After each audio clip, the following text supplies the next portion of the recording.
12 ही रहने देना is equal to 0। अब एक चीज आपको यहाँ पे ध्यान देनी है कि जब ये वाली वैल्यू प्लस, नमस्कार दोस्तों, अगर आपको भी मैथ से डर लगता है तो आज का ये वीडियो आपके लिए है। और हम इस वीडियो में क्वाड्रेटिक इक्वेशन को इतनी सरल भाषा में सीखेंगे और समझेंगे कि आपको सवाल से पहले डर नहीं बल्कि सॉल्यूशन आएगा। तो चलिए स्टार्ट करते हैं। और वेलकम टू आवर चैनल आरोह एंड एकेडमी ऑफ एक्सीलेंस।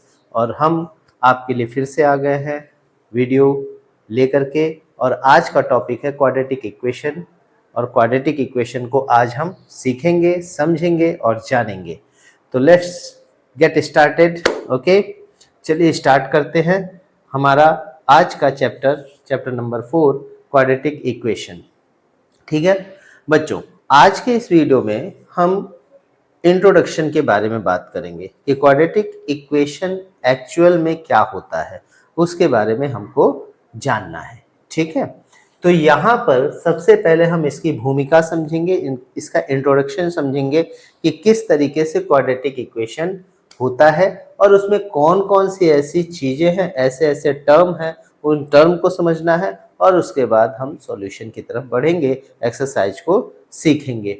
तो आपसे गुजारिश है, उम्मीद है, आपसे मैं आशा करता हूं कि आप हमारे साथ जुड़े रहेंगे और चैनल को सब्सक्राइब और लाइक भी करेंगे। चलिए स्टार्ट करते हैं। तो देखिए, जैसा ये नाम है आपका क्वाड्रेटिक इक्वेशन क्वेश्चन का, चैप्टर का, तो उसमें हम क्या कर सकते हैं ये हमको ध्यान देना है। ठीक है, चलिए तो क्वाड्रेटिक इक्वेशन का फॉर्म पहले समझते हैं। फॉर्म क्या होता है?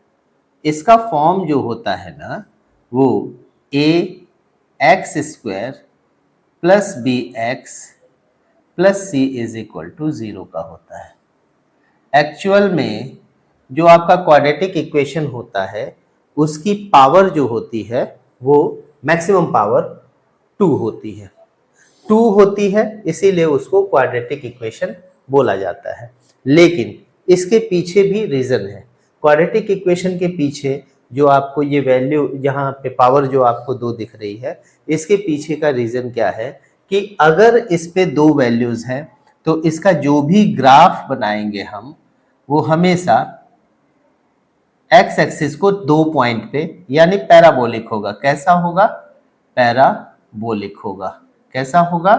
पैराबोलिक होगा। ओके, ये समझ में आ गया कि किसी भी क्वाड्रेटिक इक्वेशन का जो ग्राफ होता है वो पैराबोलिक, ऐसा भी हो सकता है, ऐसा भी हो सकता है, ऐसा भी हो सकता है। जैसा भी आपका जो पॉइंट्स मिलेंगे, एक्स की जो वैल्यूज मिलेंगी, अकॉर्डिंग टू दिस आपको उसका ग्राफ मिलेगा। बट ये है कि उसमें जो है पैराबोला ही आपको मिलेगा। ठीक है, अच्छा, अब हमारा टर्म क्या आता है कि ax² plus bx plus c बराबर 0, यानी x की पावर मैक्सिमम 2 है। ये पैराबोलिक है, यानी ये आपका क्वाड्रेटिक इक्वेशन है। इट मीन्स कि यहाँ पर x की पावर 2 है तो यहाँ x के 2 रूट्स मिलेंगे। अब रूट्स की बात करें तो यहाँ पे x के 2 ऐसी वैल्यूज मिलेंगी जो इसको सेटिस्फाई करेंगी। ठीक है ना, इसको क्या करेंगे? सेटिस्फाई करेंगे। ठीक है, यानी अगर हम इसको सॉल्व करें तो x की हमको कितनी वैल्यूज मिलेंगी? 2 वैल्यूज मिलेंगी। ठीक है, अब सपोज अपने पास बहुत सारी ऐसी चीजें हैं जिसको हम करते हैं और करके देखते हैं कि भाई क्या है और कैसे है। ठीक है, तो सबसे पहले हम ये समझते हैं कि हम जो है ये जो फॉर्म है इसको सॉल्व कैसे करेंगे, एक्चुअल में इसको सॉल्व कैसे करेंगे। ठीक है, तो सॉल्व करने का तरीका क्या है वो हमको यहाँ पे पहले देखना है। तो देखिए, सॉल्व करने के 3 तरीके होते हैं। ठीक है, सॉल्व करने के कितने तरीके होते हैं? 3 तरीके होते हैं। पहला होता है फैक्टराइजेशन, फैक्टराइजेशन जिसको हम बोलते हैं फैक्टराइजेशन। अब दूसरा तरीका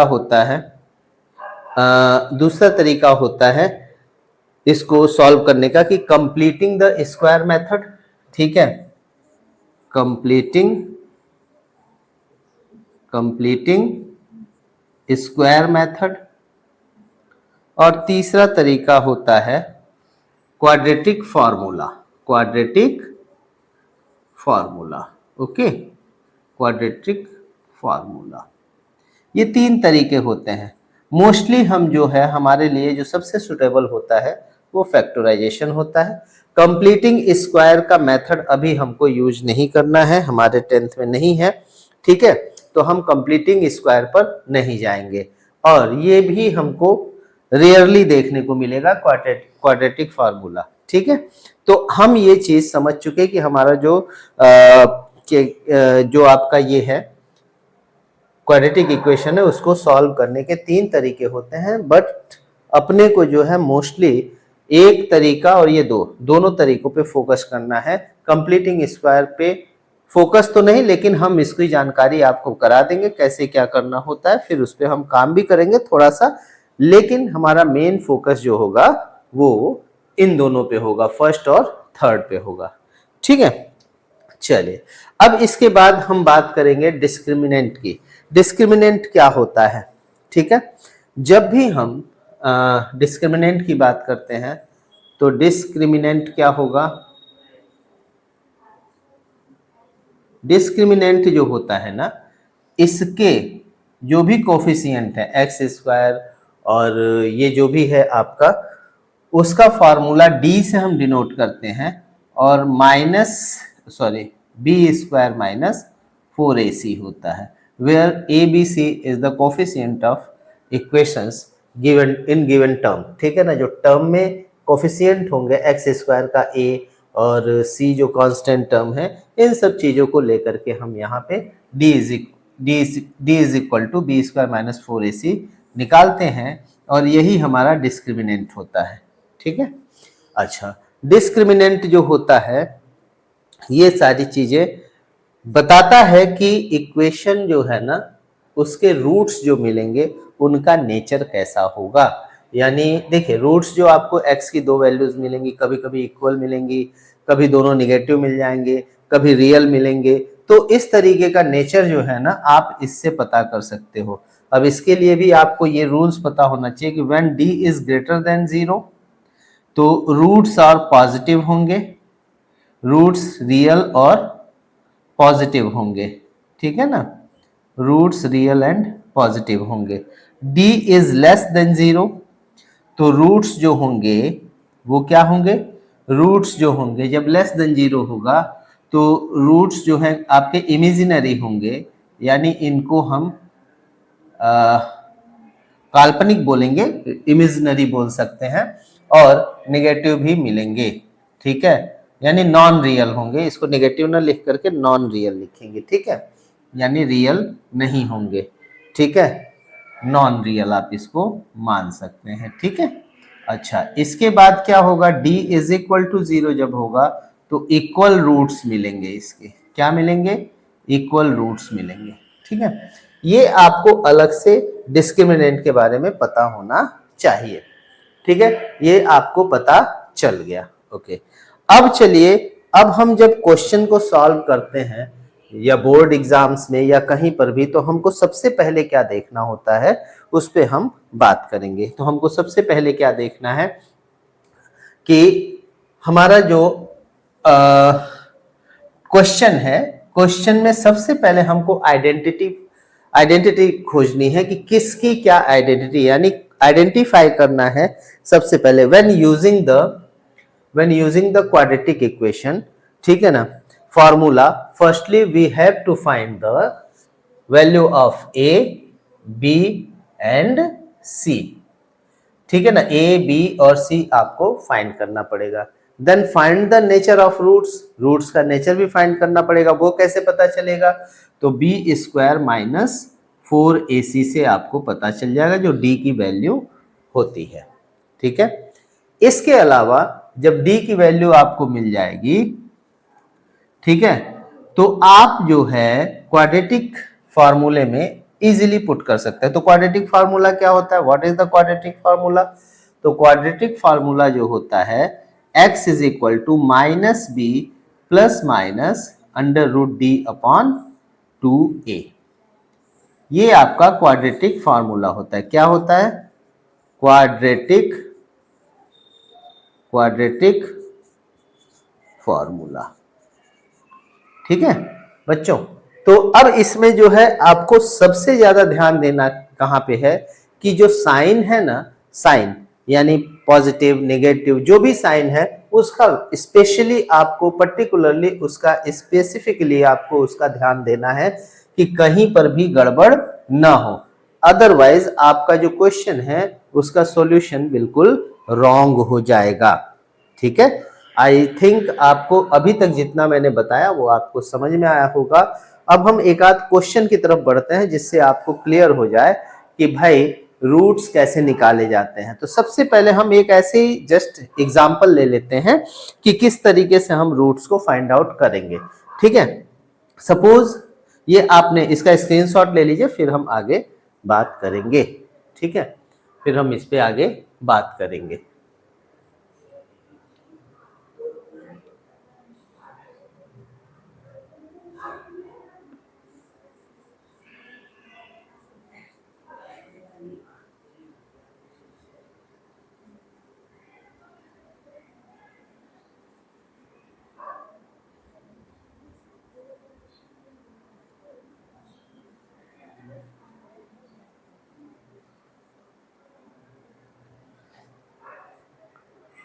Okay, now we are going to take a small question for the solution of quadratic equation.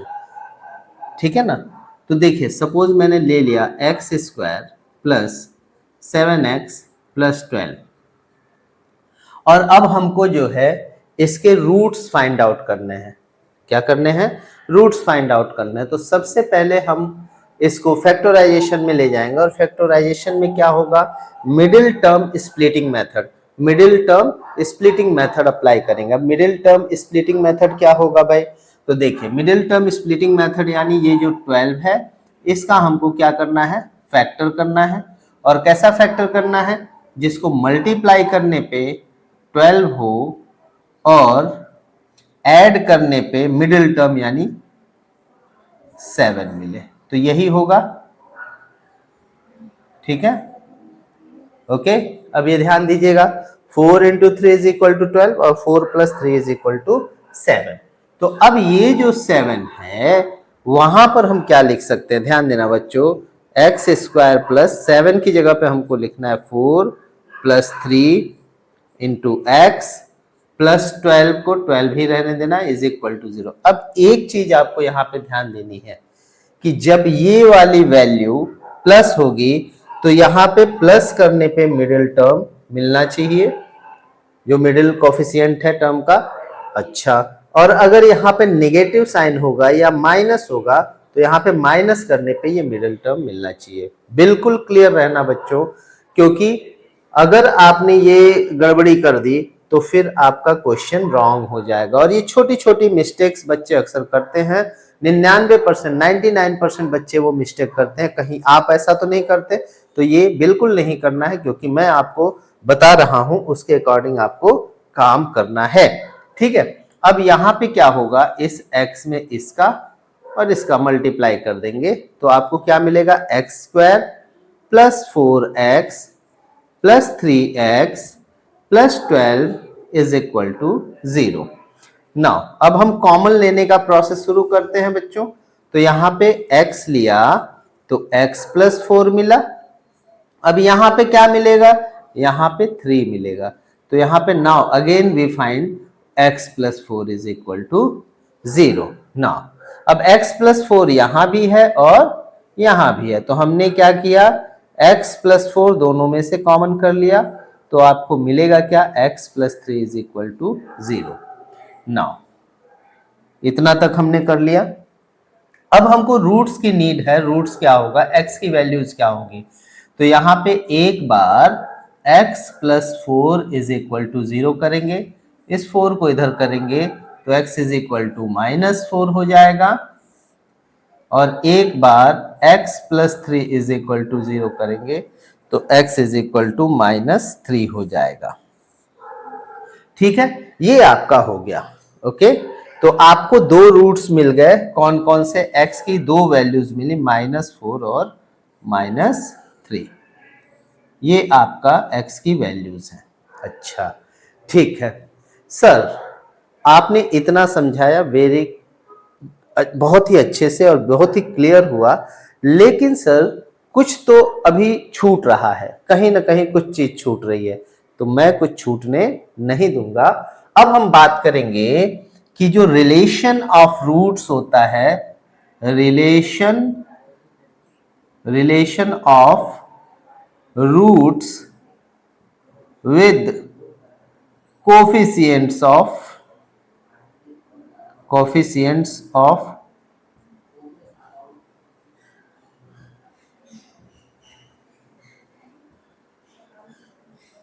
x square and x। Okay, इतना समझ में आ गया। अब इसको हम सीखेंगे, समझेंगे और जानेंगे। अब रिलेशन जो रूट्स का होता है, coefficient of x square and x, and also with constant term। Okay, now अब यहां पे हमको ये भी देखना है, एक बार स्क्रीनशॉट ले लीजिए, फिर हम आगे बढ़ेंगे। ओके, तो अब देखिए, मैंने बात की कि relation of roots with coefficients of x square and x and with constant term. तो अब ये चीजें क्या होती हैं, एक्स स्क्वायर के साथ जो भी नंबर होगा वो एक्स का कोफिशिएंट होगा, एक्स स्क्वायर का कोफिशिएंट होगा, जो एक्स के साथ होगा वो एक्स का कोफिशिएंट होगा, और C always be a constant term. Now here we consider the roots of the equation of quadratic equation is alpha and beta। there are two roots, यहाँ पे दो रूट्स बनते हैं, एक को हम अल्फा लेते हैं, एक को अल्फा कंसीडर करते हैं, और एक को बीटा कंसीडर करते हैं।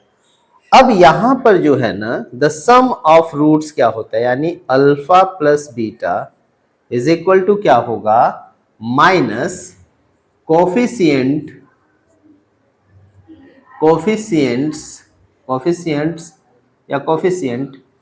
Of x square upon coefficient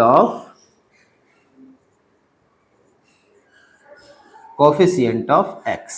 okay, now the second condition, एक तो कंडीशन ये होती है, ये बिल्कुल आपको दिमाग में बैठे रहना चाहिए, alpha into beta is equal to होता है constant term upon coefficient of x. ये दो चीजें आपने बिल्कुल क्लियर करनी है। अब इसको जब हम रिलेट करेंगे, जैसे हमको यहाँ पे -4 -3 मिला, तो हमारा जो है अल्फा प्लस बीटा क्या होगा, ध्यान देना। तो अल्फा प्लस बीटा बराबर, अगर हम रिलेट करें फ्रॉम दिस, ठीक है, तो अल्फा प्लस बीटा बराबर माइनस बी की वैल्यू क्या होगी, यहां पे ध्यान देना कि हमारा इक्वेशन था x square plus 7x plus 12 is equal to 0, यही था।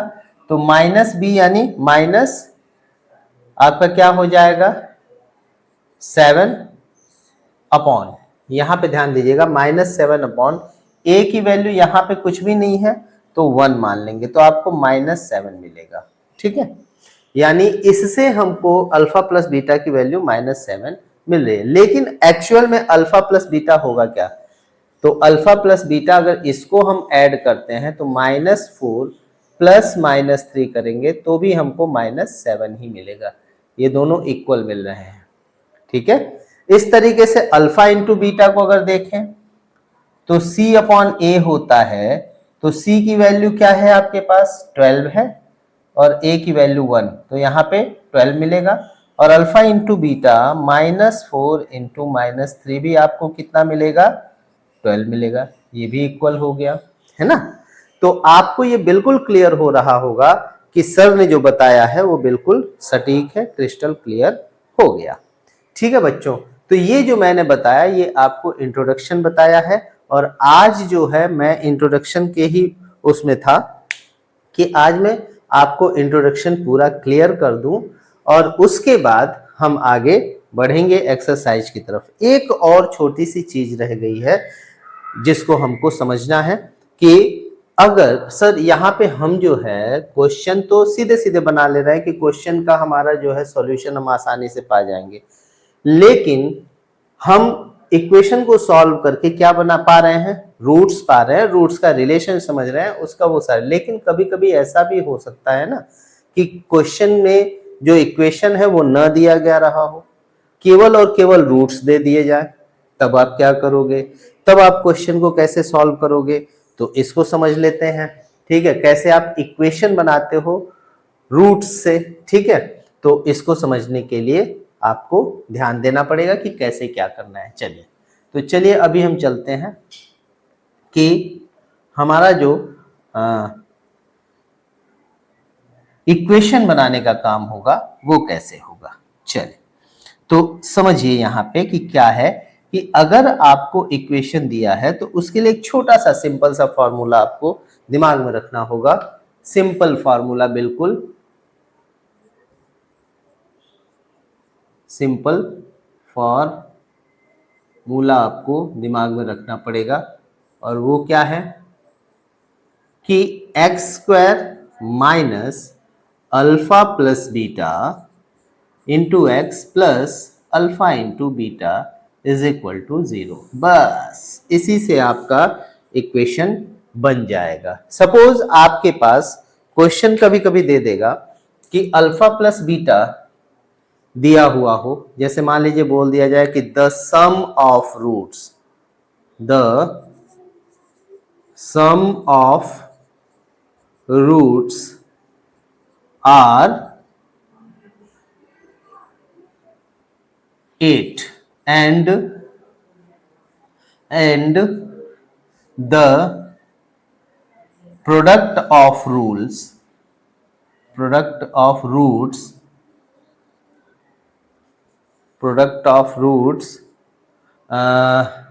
12, then इक्वेशन क्या होगा तब, तो इक्वेशन क्या हो जाएगा, देखिए तो यहां पे हम क्या करेंगे, एक्स स्क्वायर लेंगे ही लेंगे।